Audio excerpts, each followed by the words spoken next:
आंधियों का और तूफानों का सामना करते हैं, जब आपके जीवन में चुनौतियों से आपका क्या होता है, सामना होता है, कई बार हमें ऐसा प्रतीत होता है कि अब हमारे पास आगे को कोई रास्ता ही नहीं बचा और हमारे जीवन में एक प्रकार का भय आ जाता है।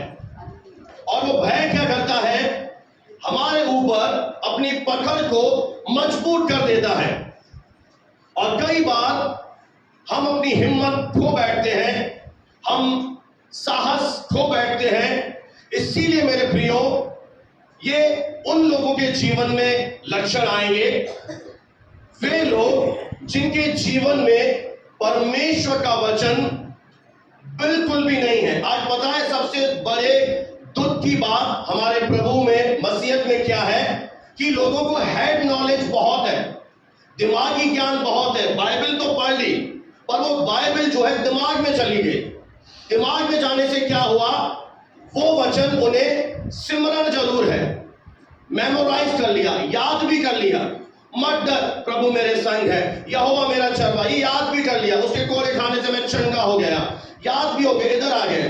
पर ये जो वचन है अब तक हमारे आत्मा में नहीं गए, तो उस व्यक्ति के अंदर कैसे लक्षण आएंगे? वह व्यक्ति छोटी छोटी बातों में आप देखेंगे भयभीत हो जाएगा।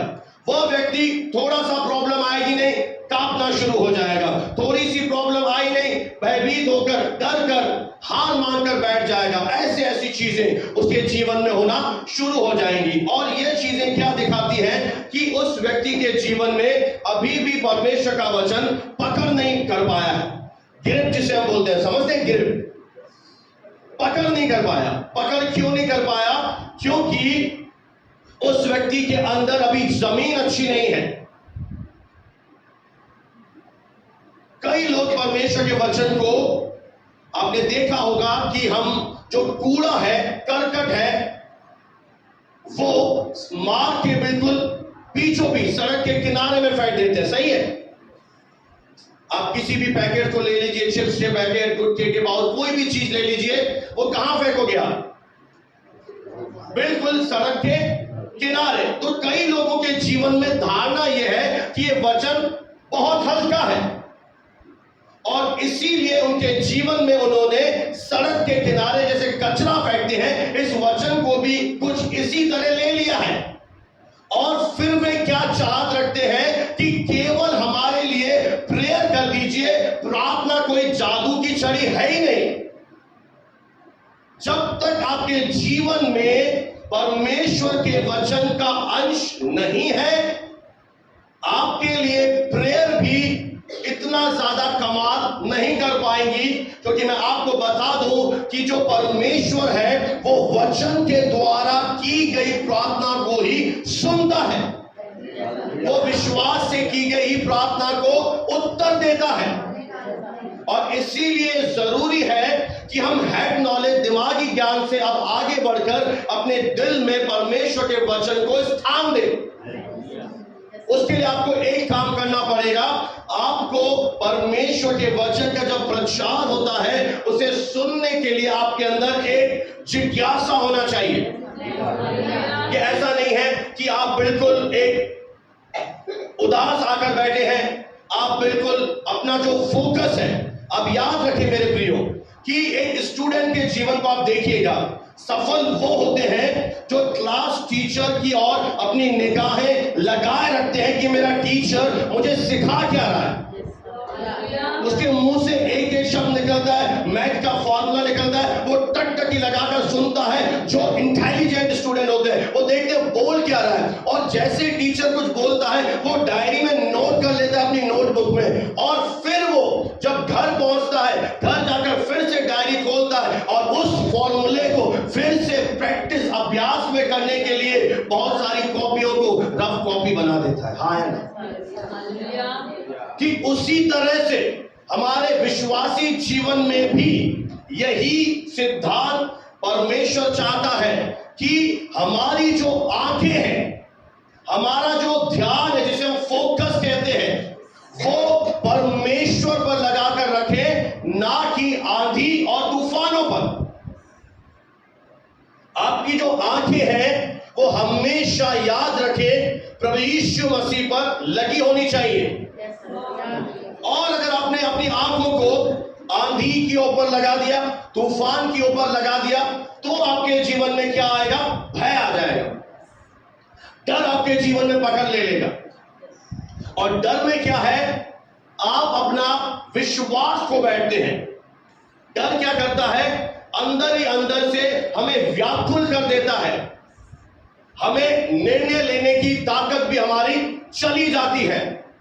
और डर में सबसे बड़ी चीज यह है कि अगर आपने अपने मुंह से डर का अंगीकार किया, आपने अपने मुंह से यह स्वीकार कर लिया कि मुझे डर लग रहा है इस बात से, मैं इस बात के कारण भयभीत हूं, तो अगर आप अय्यूब की पुस्तक में पढ़ेंगे, बहुत सारे स्कॉलर्स भी हैरान हो जाते हैं जब अय्यूब के जीवन को पढ़ते हैं कि अय्यूब धर्मी था, अय्यूब भक्त था, उस समय में खरा था, पवित्र था, उसके जीवन में ऐसी चीजें क्यों घटी, मिस हैपनिंग क्यों हुई, ऐसा क्या हो गया अय्यूब के जीवन में? तो एक जगह अय्यूब ने अपने मुंह को खोला और एक जगह उसने कहा कि जिस डरावनी बात से मैं डरता हूं, उसने कन्फेस किया कि जिस डरावनी बात से मैं डरता हूं वही मुझ पर आ पड़ती है।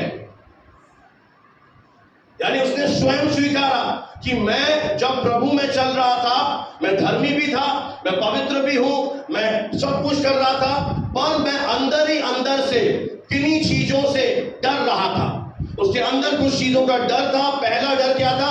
कहीं मेरे बच्चे गलत लाइन पे ना चले जाएं, कहीं मेरा बिजनेस आज तो अच्छा चल रहा है खराब ना हो जाए, आज तो मेरी मार्केट में रेपुटेशन है, कहीं रेपुटेशन खराब ना हो जाए, आज तो मैं बहुत अच्छा उछल रहा हूं, ओ पता क्या पड़े 2024 के बाद 25 में मैं बीमार पड़ जाऊं। तो जितना वो डर रहा था, तो क्या हुआ?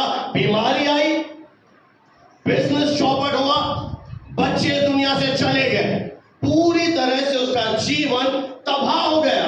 और उसका जो हमने निष्कर्ष निकाला कि ऐसा एक व्यक्ति के जीवन में क्यों हुआ जो ईश्वर का भय मानता है। अब जो मूर्ख लोग हैं वो क्या करेंगे? उतावली में परमेश्वर को दोष देंगे, पर वो अंदर से नहीं जांचेंगे कि अय्यूब बाहर से तो धर्मी दिख रहा है, अय्यूब पवित्र जीवन भी जी रहा है, बच्चों को प्रभु के रास्ते भी ले जा रहा है, पर अंदर ही अंदर अय्यूब के मन में बहुत सारे डर है। अब अगर आप कहें कि ये बातें बाइबल में इसीलिए लिखी गई हैं कि हम सीखें, आप भी भवन में आ रहे हैं, आप भी वचन सुन रहे हैं, आप भी बाहर से हाथ उठाकर हालेलुया भी कर रहे हैं, आप भी प्रेयर्स कर रहे हैं, आपको बोलूं प्रार्थना के लिए आप बहुत 15 मिनट की प्रार्थना भी आज कर देंगे, वो भी अच्छी बात है, कोई दिक्कत नहीं, उपवास भी आपको बोलूं आप रख देंगे। पर मेन चीज क्या है मेरे प्रियो? ये बाहरी चीजें हैं जो लोगों के सामने आपको क्या कहेंगी? वो कहेंगे लोग कि ये बहन बहुत धर्मी है, ये बहन पवित्र जीवन जीती है, ये बहन दुखों में भी खड़ी रही, बहुत अच्छी बात है। पर मेरे प्रियो, ये जो डर है वो एक आत्मा है, बाइबल ऐसा बताता है। डर क्या है? अगर आपको इलाज कराना है तो पूरा कराइए। अगर आपको अपने जीवन में डर से आजाद होना है तो हम जड़ तक जाएंगे कि डर क्या है, पहले जाने डर क्या है। बाइबल बताती है डर एक आत्मा है। यानी कौन सी आत्मा? शैतानी आत्मा। वो इस संसार में क्रियान्वित है और वो क्या कर रही है? अच्छे अच्छों को पहले ही से डरा देती है। और एक न्यूज भी मैंने पढ़ी थी, कोरोना के समय में मुंबई में घटना घटी थी। एक बेटी बहुत ऊपर फ्लैट्स में रहती थी और उसको पता नहीं क्या हुआ, अचानक से डर आया और ऐसा फील हुआ कि मैं इस बोर्ड के एग्जाम में पास नहीं कर पाऊंगी। फिर ऐसा करके उसने और चीजें मन में ली, हो सकता है मेरी इंसल्ट हो जाए, मेरा नाम काट दिया जाए, ये हो जाए, वो हो जाए। ऐसा करते करते बहुत दिनों के बाद उसने ऊपर से छलांग लगा ली और जब रिजल्ट आया वो पास हो चुकी थी। पर उसने क्या किया? डर को इजाजत दिया और डर ने क्या किया? उसके मन में स्थान कर लिया और वो अपने आप से डरने लग गई। अगर ये हो जाएगा, वो हो जाएगा, आज भी यही है, ये हो जाएगा, वो हो जाएगा, ऐसा नहीं होगा तो वो हो जाएगा, मुझे यहां से निकाल दिया जाएगा, मेरा स्थान छीन लिया जाएगा, मेरे साथ ये हो जाएगा। ये ऐसा कुछ भी नहीं है। मैं आपको आश्वस्त कर रहा हूं आज, ऐसा अगर आप परमेश्वर के पास आए, कुछ भी नहीं है, बस आपको जबरदस्ती परेशान किया जा रहा है। आपका आनंद है ना, जो किसी को पसंद नहीं आ रहा, आप जो नाच रहे हैं ना यहां कर, वो किसी को पसंद नहीं आ रहा, और वो क्या कर रहा है, जबरदस्ती आपके ऊपर लाने की कोशिश कर रहा है। अब आप मुझसे पूछेंगे, पास्टर परमेश्वर कहां है? परमेश्वर यही है। Praise the Lord. परमेश्वर हमारे बीच में है। आमीन। और जब शैतान जो इस संसार का हाकिम है, उसे आदम ने रजिस्ट्री करा के दे दी है, और उसके पास, अगर आप बाइबल ध्यान से पढ़े, आज भी अधिकार है। एक सवाल मेरे से पूछा जाता है कि परमेश्वर पवित्र है, हम अपवित्र हैं, हम उसके पास जा नहीं सकते, तो शैतान जो गंदा है, अपवित्र है, अशुद्ध है, वो कैसे चला जाता है? मैंने स्वर्ग में जाके बताएं, पूछेंगे, बस इतना अभी मालूम है, जा सकता है। वो अपवित्र होने के बाद भी, क्योंकि आदम ने अधिकार दिया, वो परमेश्वर के पास जाता है और परमेश्वर से नाम लेता है, भक्तों का नाम लेता है बाकायदा, कि ये देख, परमेश्वर भी कई बार बोलता है कि तूने ऐसा व्यक्ति देखा अय्यूब की तरह, और वो कहता है कि ये जो तेरा भक्त है, तेरी भक्ति लालच में कर रहा है, इसलिए कर रहा है, एक बार परमेश्वर मुझे इसे परखने की इजाजत दे, तो मैं इसे जाकर इसका टेस्ट करूंगा। और परमेश्वर भी कहता है, ठीक है, मुझे इसकी भक्ति पर विश्वास है कि ये परीक्षा के समय में भी भटकेगा नहीं, तू जाकर इसे कुछ चीजों से ट्राई कर ले। और वो चीजें क्या करता है, हमारे ऊपर लेकर आता है, और उस समय हमारी असली परख होती है कि हम कहां पर पाए जाते हैं, आपका वचन कहां है, आप किस स्तर में प्रभु में चल रहे हैं, आप कितने मजबूत हैं। परीक्षाएं हमें ये बता देती हैं, समस्याएं हमारे सामने आईना लाती हैं कि हम कितने मजबूत हैं। अगर आप डर गए तो आप जान लीजिए आप मजबूत नहीं हैं, आपके लिए समय और मजबूत बन जाए। ये आपके लिए अलर्ट है, रेड अलर्ट है, सायरन बज रहा है कि तू इतना मजबूत नहीं है, और अपनी जड़ों को मुझ में मजबूत कर। और दूसरा जो रीजन है, बाइबल पढ़ के जो मैंने खोजा है, कि परमेश्वर क्यों इजाजत देता है, क्योंकि जब हम कंफर्टेबल होते हैं, कंफर्ट जोन में होते हैं, हमारे जीवन में सब सही चल रहा होता है, हम ज्यादा प्रेयर करते ही नहीं हैं, हम ज्यादा वचन पढ़ते ही नहीं हैं, तो इसलिए भी प्रभु थोड़ी इजाजत दे देता है कि हमारी प्रार्थनाएं का समय बन जाए, हम प्रभु को खोजें, हम प्रभु के नजदीक आए। नहीं तो हम क्या करेंगे, अरे सब सही चल रहा है, हाँ प्रभु तेरा धन्यवाद, मैं चला काम पर। तो ये भी एक रीजन है, समस्याएं हमें प्रभु के नजदीक ले आती हैं, और हम ज्यादा प्रेयर में समय बिताते हैं, हमारा रिश्ता मजबूत हो जाता है। परमेश्वर क्या चाहता है, आपके साथ एक मजबूत रिश्ता। Praise the Lord. इसीलिए भी समस्याओं का परमेश्वर हमारे जीवन में आने के लिए अलाउ करता है।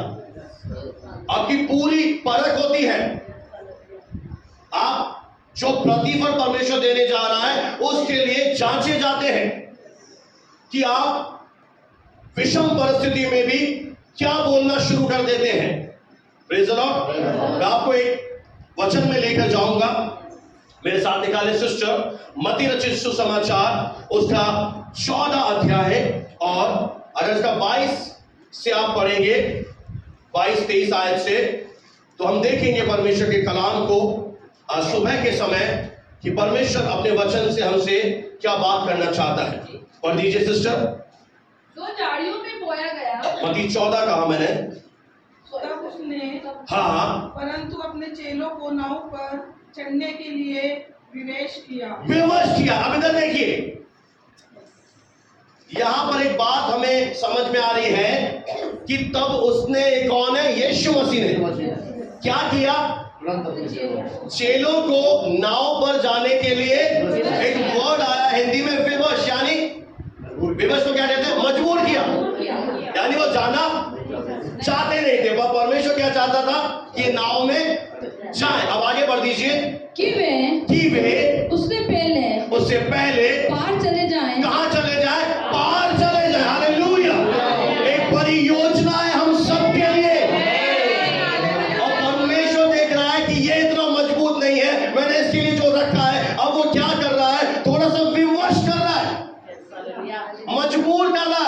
हमारे वायदे के लिए है। अब समझ पा रहे हैं? कितने लोग मेरी बात समझ पा रहे हैं? विवश कर रहा है कि हम चेले परमेश्वर से पहले पार चले जाएं। फिर बड़े बहन, जब तक वे लोगों को विदा करें, वो लोगों को विदा करें, वे लोगों को विदा करके आगे प्रार्थना करने को हाँ, पहाड़ पर चला गया। आगे जल्दी से। और सांझ को वह वहाँ अकेला था। हाँ आगे। उस समय नाव झील के बीच लहरों से डगमगा रही। अब यहाँ पर नाव जो है झील में लहरों के बीच समुद्र के बिल्कुल मध्य में क्या हो रही है? इस नाव की हालत डगमगा रही है। डगमगाने का क्या मतलब है? प्रभु में चलूं या हट जाऊं, यही सच्चा है। यहाँ कोई और है। कई सारे लोग अभी भी डगमगा रहे हैं। हमारे जीवन में भी कई बार क्या आ जाता है? डगमगाने लगते हैं। फिर क्योंकि हवा सामने की, अब ये हवा जो है क्या आ रही है? वो सामने से आ रही है और हमें क्या मजबूर कर रही है कि हमारी नाव डगमगा रही है। आगे बढ़ दीजिए बहन। और प्रभु यीशु रात के चौथे पहर यानी सुबह 4 बजे झील पर चलते हुए उनके पास आया। चेले उसको झील पर चलते हुए चेले उसे झील पर चलते हुए देखकर घबरा गए और कहने लगे ये भूत है। और डर के मारे चिल्लाने लगे। और डर के मारे क्या हुआ ये देखिए। 4 बजे साफ साफ दिखता है, बताइए ना। अधिकतर क्या रहता है? और कुत्ते भी आपको छोड़ेंगे नहीं, मेरा अनुभव है। 4 बजे क्या रहता है? बहुत ज्यादा अंधेरा रहता है। अब ये क्या हो रहा है? अंधेरे के बीच में अब चेलों का क्या अंदर से आ रहा है? बोलो सच आ रहा है। यहां पर तो नौटंकी भी हो सकती है। ये नौटंकी का स्थान भी बना दिया लोगों ने। यहां पर क्या होती है? कई बार हम भट्ट धैनी पर आवरण लेते हैं, बहरूपीय का रूप धारण करके भवन में आते हैं। पर सच्चाई कहां पता पड़ी?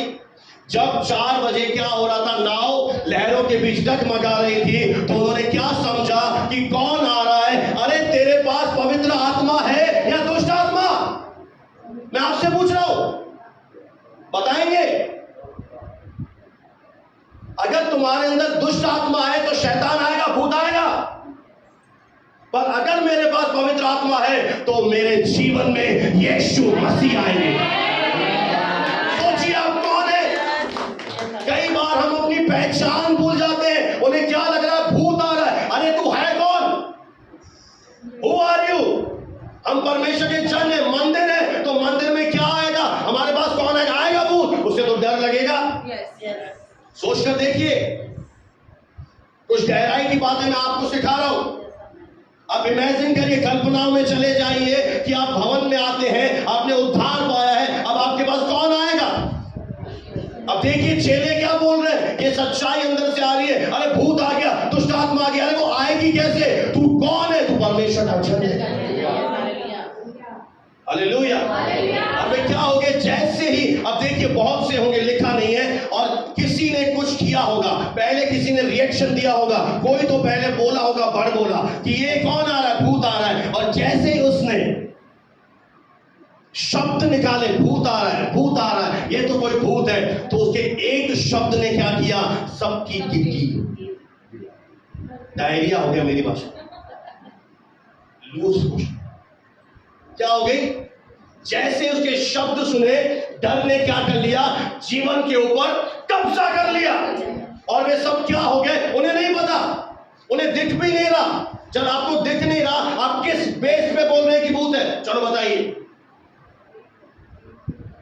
आपके जीवन में गलत हो भी नहीं रहा, पर आप क्या कर रहे हैं? गलत कल्पनाएं कर रहे हैं कि कहीं ये हो ना जाए तो, ऐसा हो गया तो, 15 के बाद ऐसा हुआ तो, 25 के बाद ऐसी हुई तो आप अपने आप को तैयार कर रहे हैं। फिर आप बोले पास्टर मेरे लिए फास्टर, मेरे लिए एक पांव पे खड़ा होकर प्रार्थना कर, और पास्टर बेचारा एक पांव पे प्रार्थना कर रहा है, पर आप तो अंदर से कुछ और ही खिचड़ी पका रहे। फिर आप कहते हो काम नहीं हुआ। काम क्यों नहीं हुआ? हम यहां पर शिद्दत से प्रार्थना कर रहे हैं और आप अंदर से क्या कर रहे हैं? अंदर से डर को इजाजत दे दिया है। ऐसा हुआ नहीं तो फिर आप प्रार्थना के लिए क्यों कह रहे हैं? मेरा आपसे सवाल है, फिर आप क्यों कह रहे हैं कि हमारे लिए प्रेयर कीजिए? क्या आपको प्रेयर पर विश्वास नहीं है? क्या आपके पहले इतने सारे काम नहीं हुए हैं? पिछली बार जब फंसे थे तो प्रभु ने छुड़ाया नहीं छुड़ाया? तो अब आपका विश्वास क्या हो जाना चाहिए? फिर आप बैक में क्यों जा रहे हैं? ये देखिए स्थिति है और सही बिल्कुल डायग्नोसिस हो रहा है। समझ में आ रहा है क्या हो रहा है? अब सबको भूत दिखा गया 4 बजे दिवेश। उस समय क्या था? आप इमेजिन करें 4 बजे क्या होता है? ऐसे मौसम में तो अभी नहीं दिखता। तो 4 बजे क्या था? तुमको दिखा भूत? एक क्या दिखा? फिगर दिखा होगा। हाँ है ना, एक फिगर दिखा होगा। यीशु मसीह काले कपड़े पहनता था तो थोड़ा तो आंखें मेरी तरह होंगी 6x6, थोड़ा तो दिखा होगा व्हाइट, कुछ तो दिखा होगा अंश, या ऐसे आ गया फैशन मॉडलिंग करते कपड़े के बिना, कुछ तो आपको दिखा होगा। तो आपने क्या किया? आप एक व्यक्ति से सहमत हो गए और आपने जब सहमति दी तो क्या हो? मंडली में डर फैल गया। मैं आपसे कहना चाहता हूं, अगर आप इस कलीसिया के सदस्य हैं, भय मत फैलाइए। मेरे हाथ जोड़ के निवेदन है आप सबसे, ये नहीं हो रहा, वो नहीं हो रहा, ऐसे नहीं हो रहा, प्लीज अगर आप ऐसी बातें करने के आदी है, यहां पर ऐसा बात मत बोलिए। क्योंकि आप क्या कर रहे हैं? आपको डर लग रहा है, आप और 10 लोगों को भयभीत कर रहे हैं और मंडली में भी क्या आएगा? भय का आत्मा आ जाएगा। मंडली भी विश्वास में बढ़ नहीं पाएगी। और हमें कैसे बढ़ना है? बरनबास की तरह। शांति का पुत्र, उसका नाम है शांति का पुत्र। कलीसिया में बताए कैसे लोगों से आपकी संगति हो, जो उत्साहित करने वाले हैं, जो निराशा में भी आपके पास आकर एक नई आशा आपको भर दे। ऐसी बातें बोलने वाले बहुत से लोग हैं। आपको कैसा बनना है? बिल्कुल कॉन्फिडेंस को बढ़ाने वाला। Praise the Lord. इन बातों से कोई फायदा होने वाला नहीं है। आगे बढ़ दीजिए सिस्टर। फिर क्या हुआ? तब प्रभु यीशु ने तुरंत उनसे बातें की। अब क्या हुआ? तुरंत प्रभु यीशु मसीह वहां पर है और क्या कर रहा है? बातें कर रहा है। अब चेले क्या कर रहे हैं? एक बहुत ही बड़े तूफान का अपने जीवन में सामना कर रहे हैं और उसी समय प्रभु यीशु मसीह वहां पर आकर क्या शब्द बोल रहा है? डांडस बांधो। अब क्या शब्द है? डांडस बांधो। क्या शब्द है? फिर से पूछूंगा। डांडस बांधो। चेले क्या कह रहे थे? गुरु क्या कह रहा है? यही तो ट्यूनिंग की कमी है, यही तो दिक्कत है। यहां से हो क्या रहा है प्रचार? आप क्या कर रहे हो? सिखाया क्या जा रहा है? सीख क्या रहे हो? प्रभु यीशु मसीह ने बोला हाँ तो बिल्कुल सही है, तुझे डर लगना चाहिए। 4 बजे मैं दिख भी नहीं रहा था, तेरा चश्मा भी उधर अर्जुन ऑप्टिकल पे रह गया, आ नहीं पाया, सॉरी। हाँ कल तूने फोन किया था, मेरी आंखों में दर्द हो रहा, मैंने प्रेयर नहीं करी इसलिए नहीं दिख रहा होगा। कुछ बोला क्या? यीशु मसीह ने क्या बोला? उसके मुंह से हमेशा अनुग्रह की वचन, उसके मुंह से जब भी निकलता है एक शांति के वचन निकलता है। वो जब भी आपसे बोलेगा ये चिन्ह है आपके जीवन में, पहचान लीजिए। जब आपको डर लग रहा हो, अगर ऐसे कोई शब्द बोले तो वो पवित्र आत्मा से भरा हुआ बंदा है। अब पकड़ लीजिए ऐसे लोगों को जो ऐसे भय के समय में भी ऐसी बातें कहते हैं। क्या बोला? ढांढस बांध, बी करेजियस, हिम्मत रख, मैं हूं। कौन है? मैं हूं। उसका नाम है पुराने नियम में। जब मूसा को उसने दर्शन दिया, बोला प्रभु मैं क्या जाकर बोलूं? किसने मुझे दर्शन दिया? बोला मेरा नाम जाके बताना, मैं जो हूं सो हूं। द ग्रेट आई एम, वो महान है। मैं जो हूं सो हूं, ये मेरा नाम है, ये मेरा परिचय है। और यहां पर भी प्रभु यीशु मसीह बोल रहा है ढांढस बांध, मैं हूं, डरो मत। हालेलुया। क्या बोला? डरो मत। पहले बोला मत डर, अब थोड़ा चेंज करके बोला डरो मत। हालेलुया। ढांढस बांधो। Praise the Lord. क्योंकि जिन आंधियों का और तूफानों का तुम सामना कर रहे हो, उनके मध्य में, बीच में जीसस क्राइस्ट वहां पर है। हालेलुया। वो बिल्कुल मध्य में है और उसी ने तुम्हें बोला है कि तुम पार जाओ। तुम आगे बढ़ना चाहते हो? कितने लोग हैं जो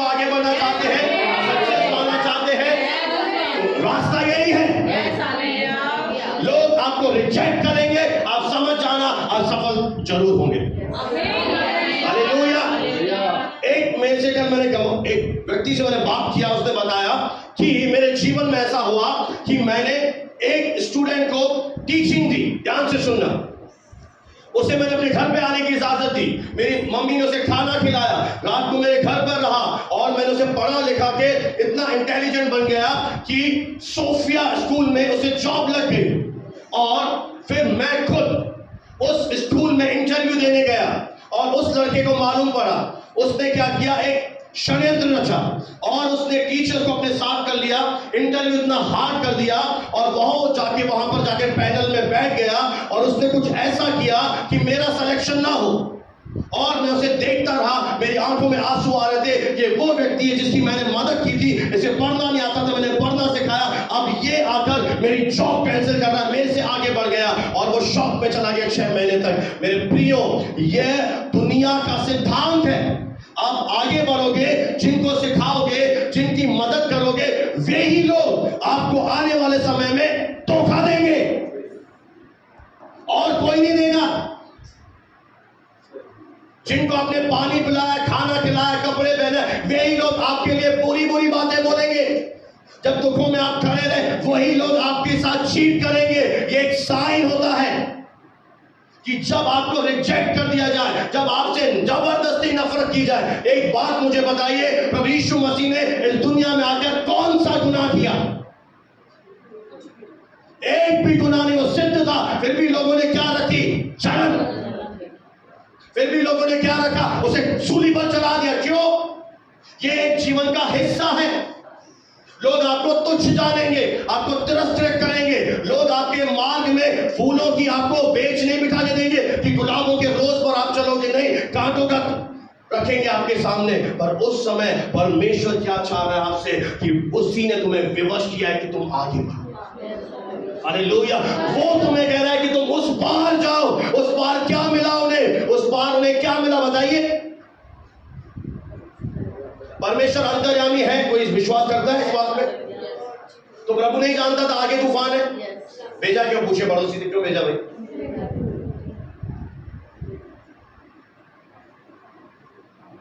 क्यों भेजा? क्यों भेजा उन्हें? वो तो मना कर सकता था, अरे मुझे तो पता पड़ गया, अब मत जाना, नाव बीच में डूब जाएगी, तुम इधर ही रहो। नहीं, परमेश्वर डेलीकेट इन नाजुक कलियां नहीं बनाता, परमेश्वर साहसी योद्धा बनाता। देख लेना, परमेश्वर आपको साहस की आत्मा से बढ़ना चाहता है। परमेश्वर चाहता है कि हमारा सामना इन दानवों से हो, इन आंधियों से हो, इन तूफानों से हो। पर उस समय एक बात याद करना, जो हम आगे देखने चाहते हैं। आप मेरे साथ हैं? पर कीजिए सिस्टर, फिर क्या हुआ? पतरस ने उसको उत्तर दिया, प्रभु यीशु मसीह को उत्तर दिया, हे प्रभु, यदि तू ही है तो मुझे अपने पास पानी पर चलकर आने की क्या दे? परमिशन दे। जो विज्ञान की नजरों में असंभव है कि हम पानी पर वॉक नहीं कर सकते हैं, और पतरस ने क्या किया? एक कार्य किया, उसने अपनी आंखों को लॉर्ड जीसस की ओर किया। उसने उस समय क्या किया? अपनी आंखों को कहां लगाया? कहां डाला? उसने ये देखा, ये मेरा गुरु है, ये पानी पर अगर चल रहा है तो प्रभु मेरी ये चाहत है कि मैं भी पानी पर चलूं। पड़ोसी को बोले, ये 5वां साल है, पानी के नीचे नहीं। चप्पल कई लोग जाते हैं भाई सागर, भर गया है भाई सागर, ऐसे पैंट ऊंची करते हैं, उंगली डूब गई, बस काफी है। ये उंगली डुबा के आएगा भाई सागर में, कुछ कर गया। नहीं, प्रभु चाहता है थोड़ा डूबो, बोलो काफी नहीं, कॉफी विद वो नहीं, काफी नहीं, काफी। ज्यादा डूबो, काफी नहीं, मैं पूरा तुझ में डूबना चाहता हूं। Hallelujah, praise the Lord, hallelujah. अगर तू है तो क्या कर? तू है तो क्या कर? आप असंभव करना चाहते हैं तो असंभव कब होगा? मास्टर की जब हमारी निगाहें परमेश्वर की ओर लगी रहेंगी। हालेलुया। इब्रानियों 12 तो पढ़ के सुना दीजिए सिस्टर। इब्रानियों की पत्री 12 अध्याय और दूसरा वचन। इब्रानियों 12 का 2। Praise the Lord. और विश्वास के कर्ता और सिद्ध करने वाले प्रभु यीशु की ओर क्या करो? बोलो ताकते रहो। वो कौन है? हमारे विश्वास का आरंभ, हमारे विश्वास को सिद्धता तक पहुंचाने वाला, हमारी दौड़ को पूरा करने वाला इस मसीह जीवन में जिसने अच्छा काम शुरू किया, अंत तक अगर आप बने रहना चाहते हो, अगर आप उद्धार से वंचित नहीं होना चाहते हो, शैतान जलते हुए तीर फेंकेगा, उसे कोई मना नहीं करेगा। मैं कहूं परमेश्वर भी हो सकता है मना ना करे, पर प्रभु हमसे क्या एक्सपेक्ट कर रहा है? हमारी निगाहें कहां हो? मैंने आपको मत्ती से प्रूव कर दिया, इब्रानियों से प्रूव कर दिया कि इब्रानियों का लेकर सलाह दे रहा है कि तुम्हारी नजरें कहां हो? सिद्ध करने वाले। वो कौन है? वो सिद्ध परमेश्वर है। हमारी नजरें कहां हो? वो सिद्ध करने वाले यीशु की ओर निहारते रहो, देखते रहो प्रभु की ओर। हालेलुया। आगे बढ़ दीजिए। जिसने उसे आनंद के लिए, उस आनंद के लिए जो उसके आगे रखा था, हाँ, लज्जा की कोई चिंता न करके, लज्जा की कोई चिंता न करके क्रूस का दुख सहा। उसने क्या सहा? उसके आगे क्या रखा था मेरे प्रियो? एक आनंद का मुकुट रखा था, उसके आगे एक बहुत ही बड़ी महिमा रखी थी, पर सामने क्या था? मेरे तरफ देख सकते हैं कुछ लोग। सामने क्या था? उधर क्या था? आगे क्या रखा था? आनंद का मुकुट, एक महिमा की जगह, एक टेस्टिमनी रखी है, एक बड़ा प्रभु ने रखा है। पर अभी क्या है? लज्जा की चिंता न करके क्रूस का दुख वर्तमान में सहा। और जब उसने ये प्याला पिया तो उसके जीवन में आगे क्या आया? वो सर्वशक्तिमान परमेश्वर के दाहिने हाथ जाकर बैठ गया, जो सबसे ऊंचा स्थान है इस पूरे सृष्टि में। सबसे बड़ा अधिकारी कौन है? कोई प्राइम मिनिस्टर यूएसए का नहीं है, भारत का नहीं है, इंग्लैंड का नहीं है। सबसे बड़ा जो मुकुट है, जो सिंहासन है, वो परमेश्वर का है। वहां पर वो बैठा है। हालेलुया। और ये कब संभव हुआ? ये कब पॉसिबल हुआ? जब अपनी देह के दिनों में था और उसकी निगाहें कहां थी? परमेश्वर पर। आज हमारी निगाहें कहां होनी चाहिए? विश्वास के कर्ता और सिद्ध करने वाले यीशु की ओर हमें क्या करना है? निहारते रहना है। यानी इसका सीधा सा अर्थ है हमारी निगाहें परमेश्वर के वचन पर। अगर आपकी निगाहें यहां पर है, कोई आंधी तूफान आपको हरा नहीं पाएगा। ये लिख के, कोई भी समस्या आपको खत्म नहीं कर पाएगी, वरन जब आपकी निगाहें इस वचन पर होंगी, समस्याओं के द्वारा आपके जीवन में दुगना आदर आएगा, दुगना आनंद आएगा, दुगनी गवाहियां आएगी, दुगनी महिमा आएगी। क्योंकि आपने एक काम कर लिया, आपने अपनी निगाहों को इस कलाम में पाक कर दिया। और जब आपने डर लगा, आपने वचन पढ़ा यशायाह 41, मत डर, मैं तेरे संग हूं। और जब आपने इस वचन को खाया, आपके अंदर आत्मा में क्या आ गया? याव आ गया।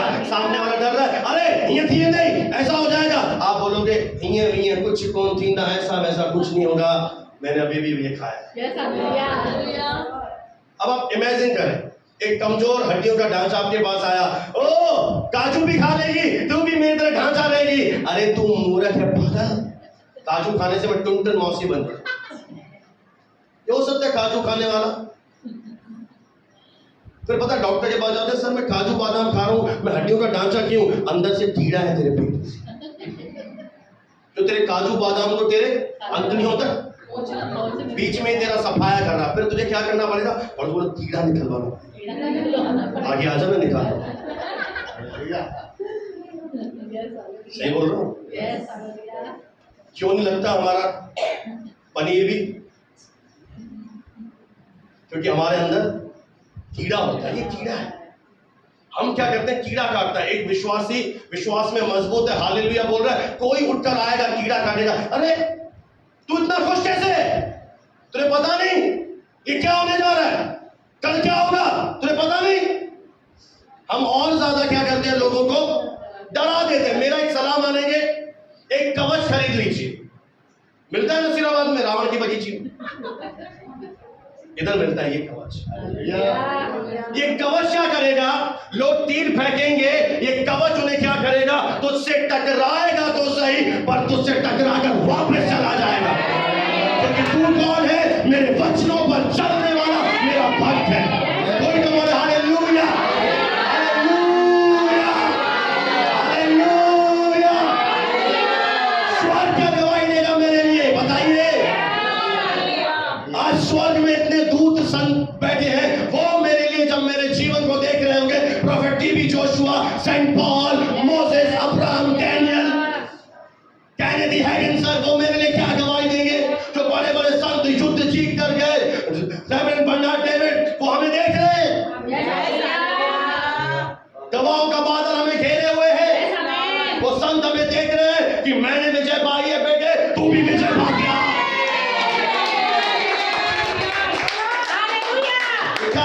गवाहों का बादल हमें घेरे हुए हैं, हमारे रिलेटिव जो चले गए वो हमें देख रहे हैं कि मैं तो दौड़ जीत गया, मैं तो सही जगह चला गया, अब तू भी जीत जा।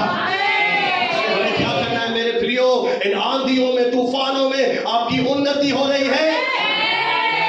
अब पता पहले से भी ज्यादा मजबूत हो चुके हैं। ये आए तो इसलिए थे आपका खत्म करने, और परमेश्वर ने इसी को आपकी मजबूती में बदल दिया। ऐसे लोगों को देख रहा हूं, ये बहन बैठी है, ये बहन बैठे, कई लोग हैं, मैं खुद हूं। हम इन चीजों में जाकर क्या हुए, और परख कर बाहर है। Hallelujah, praise the Lord. तो परमेश्वर का वचन कह रहा, पतरस ने जब तक अपनी निगाहें रखी, उसने क्या किया। अगर आप असंभव करना चाहते हैं, चाबी दे रहा हूं मैं कि इस वचन पर निगाहें रखें। और कोई शॉर्टकट मसीहत में है ही नहीं। आपको कोई बोले 40 दिन लेट जा, नहीं होगा। पहाड़ पर चले जाओ, एक बाबा मिलेंगे, नहीं कर पाएगा। क्योंकि सूरज देखा है आपने, चंद्रमा देखा है आपने, पहाड़ देखे, नदियां देखे, नाले देखे, झरने देखे, इंसान देखे, जानवर देखे, पौधे देखे, ये सब वचन से। आपका जीवन भी वचन से वचन ही है जो आपके भविष्य को अद्भुत रीति से उठाकर खड़ा करता है। मैं एक बात का जवाब पूछकर आगे बढ़ूंगा। यूसुफ दुखों में कैसे मजबूत रहा? दर्शन ने मजबूत किया, वचन ने मजबूत किया कि मेरे लिए एक भविष्यवाणी हुई है कि मैं अपने भाइयों से ऊंचे पर जाऊंगा, मेरा पूरा सबसे बड़ा होगा। उसे क्या था, जब भी उसके भाई उसे बेच रहे थे, उसे वो वचन याद आ रहा था, अरे ये खड्डे में नहीं, ये मैं नहीं हूं, मैं आने वाले दिनों में ऊंचे पे जाऊंगा। भाइयों ने मारना चाहा, उसने कहा मैं मरूंगा नहीं मेरे भाई, मैं जिंदा रहूंगा, मेरे लिए भविष्यवाणी हुई है, मेरे पास वचन है। फिर उसे गुलाम बनाकर बेच डाला गया। उस समय भी पोतीफर के घर में भी उसे वचन याद आ रहे थे, नहीं ये मेरा दर्शन नहीं है, मैं तो प्राइम मिनिस्टर बनूंगा, मैं तो प्रधानमंत्री बनूंगा, ये प्रभु ने मुझसे कहा है। और वो चीजें क्या करती हैं, आपको अंदर से विश्वास बढ़ा देती है। ये है फायदा देखने का। वो हर समय उसकी निगाहें इस भविष्यवाणी पर थी कि मैं अपने भाइयों से ऊंचा बनूंगा। फिर उसे जेल खाने में डाल दिया, जेल खाने में भी उसे याद आ रहा है, नहीं ये मेरी मंजिल नहीं है, मैं तो प्रधानमंत्री बनूंगा। तो हर दुख के समय इस बात को याद कर रहा होगा कि मेरे लिए ये परमेश्वर का वचन ही सच्चाई है। अगर आपके लिए प्रोफेसी हुई है, आपके लिए परमेश्वर की 7,500 से ज्यादा प्रतिज्ञा है और लिखा है ये सारी प्रतिज्ञाएं हाँ और आमीन में पूरे हो चुके हैं। अब आपका काम है, आप विश्वास के योद्धा बन जाइए, वचन उठाकर खड़े हो जाइए और बोलना शुरू करें। जिस दिन आपने इफिसियों 1:3, भजन 23:1, भजन 91, यशायाह 54:17, उत्पत्ति 17:1, उत्पत्ति 15, इस तरह के वचनों को अपने मुंह से लगातार बोलना शुरू कर दिया। फिलिपियों 4:13, फिलिपियों 4:19, तो ये वचन आपके जीवन का एक भविष्य तैयार कर देंगे। आपके ऊपर कितना भी कर्ज हो, आपकी रिपोर्ट दिखाई जाए, आप बीमार हैं, आपके ऊपर जादू टोने हो रहे हैं, आपके ऊपर अत्याचार हो रहा है, आपको घसीटा जा रहा है मुकदमों में, निराशाएं आ रही है, लोग धमकियां दे रहे हैं, इंसल्ट कर रहे हैं, इन सब से अगर एक ही है रामबाण, परमेश्वर। अगर आप एक वचन पर खड़े होना सीख गए, आपने एक वचन बोलना शुरू कर दिया, आपको क्या करना पड़ेगा इसके लिए पता है? आपको कमरा बंद करना पड़ेगा। आपको घंटों जब कुछ भी दिखाई नहीं दे, आंधियां हो, तूफान हो, इस वचन को लेकर बोलना पड़ेगा अपने घर में। हालेलुया। इस वचन के द्वारा आप आईसीयू से बाहर आ जाएंगे, इस वचन के द्वारा आप कर्जों से बाहर आ जाएंगे, इस वचन के द्वारा तेरे सारे शत्रु तुझसे हार जाएंगे। मैं सच कह रहा हूं, जितनी युक्तियां बनाए, अगर आप भयभीत हैं, यशायाह 54:17 ले लीजिए और रोज अंगीकार कीजिए, जितने हथियार मेरे हानि के लिए बनाए जाएंगे, आप जोर से बोलिए, उनमें से एक भी सफल नहीं होगा। जितने लोग मेरे लिए बुरी भली बातें बोलेंगे, उनसे मैं जीत जाऊंगा। क्योंकि आगे लिखा है, यह आपका भाग है, यह आपके पिता ने आपको विरासत में दे दिया है। आपकी सुरक्षा, आपकी शांति, आपकी धार्मिकता, ये परमेश्वर आपको इस वचन के माध्यम से दे चुका है। अब आपको क्या करना है? इसे लेना है, इसे याद करना है और आपको घंटों से बोलना है। फिर देखना कितने भी हथियार बने। अब लोगों का फोकस क्या? अभी अगर आप आगे बढ़ेंगे तो फिर पता है क्या हुआ? पतरस बिल्कुल सही चल रहा था। बोलो, पतरस बिल्कुल सही कर रहा था, बिल्कुल सही चल रहा था। फिर जब वो थोड़ा चलने लगा, आप भी तो चल रहे हो ना अभी, आप थोड़ा जैसे चलने लगे, फिर उसने क्या किया? वो तीड़ा खा। फिर उसने क्या किया? निगाहें हटा दी। कहां देखने लगा? पानी, पानी में तो जहाज चलते मैं। उसने फिर लहरें देखी, एक लहर यहां से उठ रही है, एक लहर यहां से उठ रही है, सामने हवा आ रही है, मैं पानी पर कैसे चल रहा हूं। और वो क्या करने लगा? जैसे ही देखा वो डूबने लगा। और धन्यवाद हो जीसस क्राइस्ट।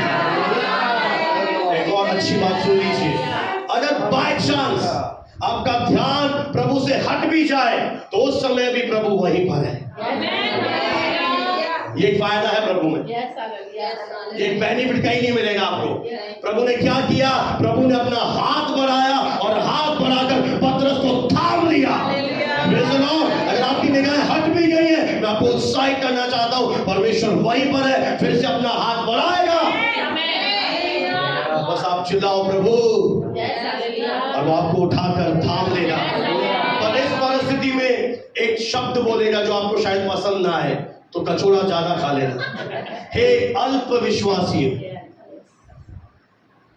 ये भी मैं बता दूं, हाथ पकड़कर थामा जरूर, पर एक शब्द बोला, हे अल्प विश्वासी, तूने क्यों? प्रभु सच बताओ, अपने दिल पर हाथ रखा। हम सब इसी कैटेगरी में हैं। हम अक्सर क्या करते हैं? डाउट आता है, प्रभु क्या कह रहा है? अल्प विश्वासी, तूने क्यों मेरे वचन पर, तूने क्यों मेरे सिद्ध प्रेम पर शक किया? Hallelujah, praise the Lord. क्या है डर से जय पाने की कुंजी? प्रभु पर निगाहें रखना। Hallelujah, praise the Lord. जब भय आए, जब शक आए, जब डर आए, आपको क्या बचाएगा? परमेश्वर का वचन। जब आप इस वचन को उठा लेंगे, मैं नहीं समझता कोई शैतान, कोई शत्रु आपको हरा पाएगा। पता है, एक जगह ट्रांसलेशन में लिखा, परमेश्वर के अधीन हो जाओ, शैतान का सामना करो, वो भाग जाएगा। आगे एक बहुत अच्छी बात ध्यान से सुनना, वो तुझसे डर कर भागेगा, ऐसा लिखा है। टेरर समझते, आतंकवाद का जो डर होता है, वो आतंकवाद के डर से आपसे इतना डर जाएगा जब आप इस वचन को उठा लो। तो केवल इस वचन से डरता है, इसीलिए अभी भी इसी साजिश में है कि कौन ध्यान नहीं दे रहा, कौन उबासियां दे रहा है कि वो समझ ना पाए, रूम से, हॉल से बाहर निकल दे, वचन चुराने के लिए उसकी सेना खड़ी। और आप ताजुब नहीं हो जाता कि जब आप इस गैलरी से निकलते हो, उस ऑफिस तक आते हो, मुझे डर लग रहा है। मैं समझ जाता हूं इसी दरमियान, इसी गैलरी में जब तू चला, तेरा वचन चोरी हो गया। मीटिंग खत्म होते ही तेरा वचन, और जिनका वचन चोरी नहीं होता वो बोलते हैं praise the Lord sir, phone करके गवाहियां देते हैं, प्रेज द लॉर्ड। वो इसी फराक में है कि तेरा वचन तुझे तेरे जीवन से चुरा ले, और आपने क्या कर दिया? इसे इतना बोलो। अभी क्या हो रहा है? आखिरी बात बताकर मैं समझ, प्रैक्टिकल थी। अभी आपके जीवन में भय हावी हो रहा है, डर हावी हो रहा है, चिंता आ रही है, शक आ रही है, आपने जब वचन ले लिया तो वचन हावी हो जाएगा। आप पता है क्या करेंगे? आप अपनी चुनौतियों पर, अपनी समस्याओं पर चलना शुरू करेंगे और आप स्वर्ग से एक टाइटल पाएंगे, यह मेरा प्रिय पुत्र है जिससे मैं प्रसन्न हूं। एक आवाज आएगी वहां से कि इन समस्याओं में भी मेरे बेटे को देखो, वो मेरे वचन को थामे हुए, उसका विश्वास कमजोर नहीं हुआ, उसके जीवन में इतनी घटना हो गई पर वो खड़ा रहा, अड़ा रहा। अब देखना मैं उसके जीवन में क्या ब्लेसिंग दिखाता हूं।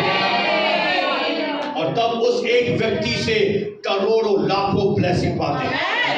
परमेश्वर की चाहत है कि ना केवल आप आशीषित हो जाओ, आशीष का मूल बन जाओ। कलीसिया में जो नए लोग आए आपकी गवाहियां देखें। मैं बहुत दुखी होता हूं इस बात से कि 5-6 साल पुराना विश्वासी नए व्यक्ति के सामने आके रोना शुरू करता है, ये मरोड़ा हो रहा है, ये हो रहा है, बाबा मैं क्या करूं? तो बोलता हूं तू नए को क्या ब्लेसिंग दे पाएगा? तू आज भी तो बोलता हूं चुप हो जा, प्रार्थना कर देता हूं बस।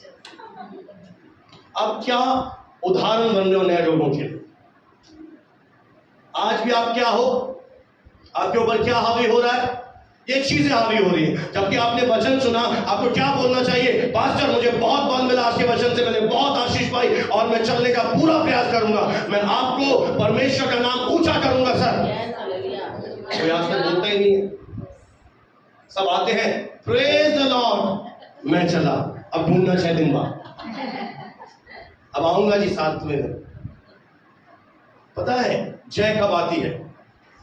जब आप चैलेंज लेते हैं कि सर मैंने ब्लेसिंग पाई है, मैं करके दिखाऊंगा। मैं इस पूरा वीक चैलेंज लेता हूं, मैं अपनी निगाहें प्रभु पर रखूंगा, मैं अपनी निगाहें इधर उधर लेके नहीं जाऊंगा। जो मुझे निराश करेगा, पता है क्या करो? वहां से 9 2 11 वो भाई बेडरूम में घुसा, बेडरूम से हॉल में आ जाए, किचन से बाथरूम में, उसे भागो। वो समझ जाएगा भाग क्यों रही है मुझसे। बोला तेरे शब्दों से मुझे नहीं कोई काम, जा भैया। प्रभु यीशु मसीह ने बोला कि मेरे भाई, मेरे बहन, मेरे पति, मेरे वो सब कौन है जो वचन पर